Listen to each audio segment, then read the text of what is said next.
పశ్చిమాసియాలో ఉద్రిక్తతల నేపథ్యంలో air India కీలక నిర్ణయం తీసుకుంది. ఖతార్ గగనతలాన్ని తాత్కాలికంగా మూసివేశారు అధికారులు. గల్ఫ్ మీదుగా వెళ్లే విమానాలు రద్దు చేసినట్లు తెలిపారు. ఇరాన్ దాడుల నేపథ్యంలో గల్ఫ్ ప్రాంతం మీదుగా ఎయిర్ ఇండియా అన్ని విమానాలను తాత్కాలికంగా నిలిపివేసిందని చెప్పారు. ఖతార్లోని అమెరికా సైనిక స్థావరంపై ఇరాన్ క్షిపణి దాడుల నేపథ్యంలో ఈ నిర్ణయం తీసుకున్నట్లు స్పష్టం చేశారు. తదుపరి సమాచారం వచ్చే వరకు విమానాలను రద్దు చేస్తూ నిర్ణయం కొనసాగుతుందన్నారు.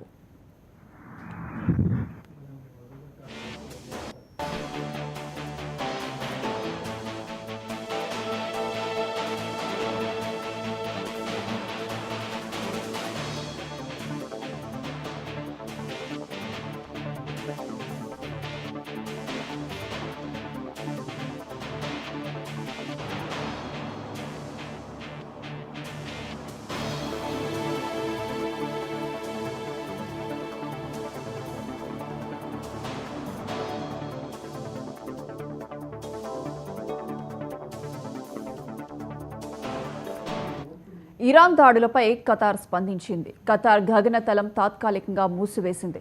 పరిస్థితిని నిరంతరం పర్యవేక్షిస్తున్నామని చెప్పారు అక్కడి అధికారులు. ఇతర దేశాల పౌరుల భద్రతకు ముప్పు లేదని చెప్పారు. దేశ భద్రత విషయంలో వెనక్కి తగ్గబోమన్నారు. ప్రాంతీయ అంతర్జాతీయ భాగస్వాములతో నిరంతరం సమన్వయం చేసుకుంటున్నామని ఆల్ ఉదేద్ వైమానిక స్థావరంపై దాడిని తీవ్రంగా ఖండించారు. దురాక్రమణ చర్యకు ప్రతిస్పందన ఉంటుందని తెలిపారు ఖతార్ అధికారులు.